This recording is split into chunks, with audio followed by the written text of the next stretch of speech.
नमस्ते. अशोका न्यूजमध्ये आपलं स्वागत आहे. पाहूया आजचा घडामोडी. फायद्याच्या शेतीसाठी रेशीम शेतीकडे वळावे, जिल्हाधिकारी राहुल कर्डिले. महारेशीम अभियान 2026च्या फिरत्या वाहनास हिरवी झेंडी दाखवून शुभारंभ. शेतकऱ्यांनी पारंपरिक पिकाऐवजी रेशीम शेतीला प्राधान्य दिल्यास अधिक व निरंतर उत्पन्न मिळू शकते. रेशीम शेतीबाबत आवश्यक तांत्रिक कौशल्य आत्मसात करून प्रायोगिक तत्त्वावर शेती करावी, यासाठी जास्तीत जास्त शेतकऱ्यांनी नवीन तुती लागवडीसाठी नोंदणी करून शेतीकडे वळावे, असे आवाहन जिल्हाधिकारी राहुल कर्डिले यांनी केले. आज जिल्हाधिकारी कार्यालय महारेशीम अभियान 2026 अंतर्गत फिरत्या जनजागृती वाहनास जिल्हाधिकारी राहुल कर्डिले यांच्या हस्ते हिरवी झेंडी दाखवून शुभारंभ करण्यात आला. यावेळी विशाधीन IPS अधिकारी NM शशिकांत, निवासी उपजिल्हाधिकारी किरण आंबेकर, उपजिल्हाधिकारी संजीव मोरे, उपजिल्हाधिकारी श्री कोळेकर, उपमुख्य कार्यकारी अधिकारी पंचायत मनरेगा अमित राठोड, रेशीम अधिकारी PB नरवाडे, तांत्रिक अधिकारी कांचन जाधव, रेशीम शिंदी करणारे शेतकरी व जिल्हाधिकारी कार्यालयातील अधिकारी कर्मचारी उपस्थित होते.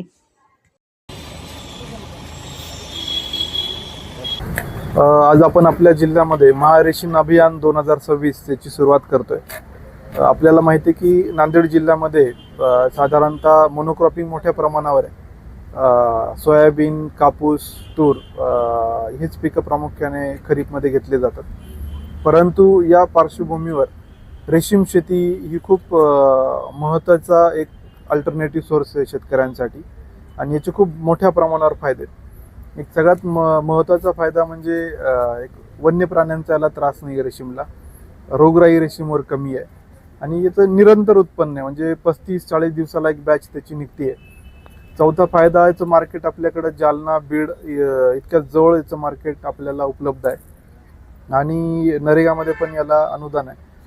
तर मला वाटतं की सगळ्यांनी शेतकऱ्यांनी हा जर ऑप्शन निदान प्रायोगिक तत्त्वावर जर केला, ज्यांच्याकडे जास्त शेती आहे, तर त्यांना इमिडिएट उत्पन्न मिळू शकतं.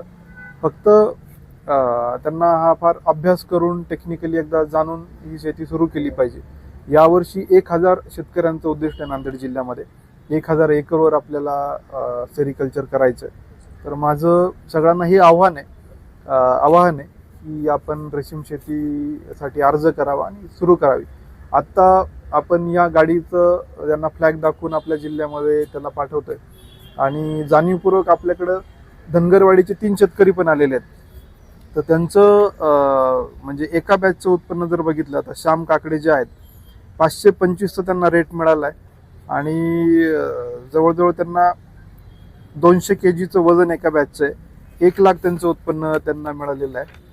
त्यानंतर एक बालाजी काळे आपले धनगरवाडीचे 735चा रेट त्यांना प्रति किलोचा मिळालेला आहे आणि त्यांचं कोशांचं सगळं वजन जे भरलं एका बॅचचं 240, म्हणजे 1,76,000 रुपये त्यांना एका बॅचचे मिळाले. एक बॅच होती 35 ते 40 दिवसामध्ये. अशा वर्षामध्ये जर खूप चांगलं केलं तर 7 बॅच आरामात निघू शकतात. तुम्ही कल्पना करा की तुमच्या बाकीच्या शेतीचे होणारं उत्पन्न आणि सेरिकल्चरचं उत्पन्न याच्यामध्ये किती प्रचंड फायदा आहे याचा आपल्याला अंदाज येईल. त्यानंतर खिरजी टोलजी काकडे यांचं पण 650चा रेट मिळाला आहे आणि 165 किलो वजन आहे. 1 लाखाचं त्यांना एका बॅचचं उत्पन्न आहे. एक बॅच एका वर्षाची नाही, एका महिन्याची एक बॅच आहे. तर हे महत्त्वाचं आहे. त्यामुळं रेशीम शेती, आपलं वातावरण अनुकूल आहे, आपल्याकडं पाणी आहे, जमीन चांगली आहे आणि आपल्याकडं खूप चांगले काम करणारे शेतकरी आहे. तुम्ही निश्चितपणे यांचं गायडन्स घेऊ शकता. आपल्याकडं लोह्यामध्ये पण सेरिकल्चर बऱ्याच लोकांनी सुरू केलेलं आहे. आपल्याकडं साधारणतः आता 500-600 शेतकरी आहेत. पण मला वाटतं की जालना, बीड सारख्या जिल्ह्यात जर बघितलं तर खूप मोठ्या प्रमाणात रेशीम शेती केली जाते.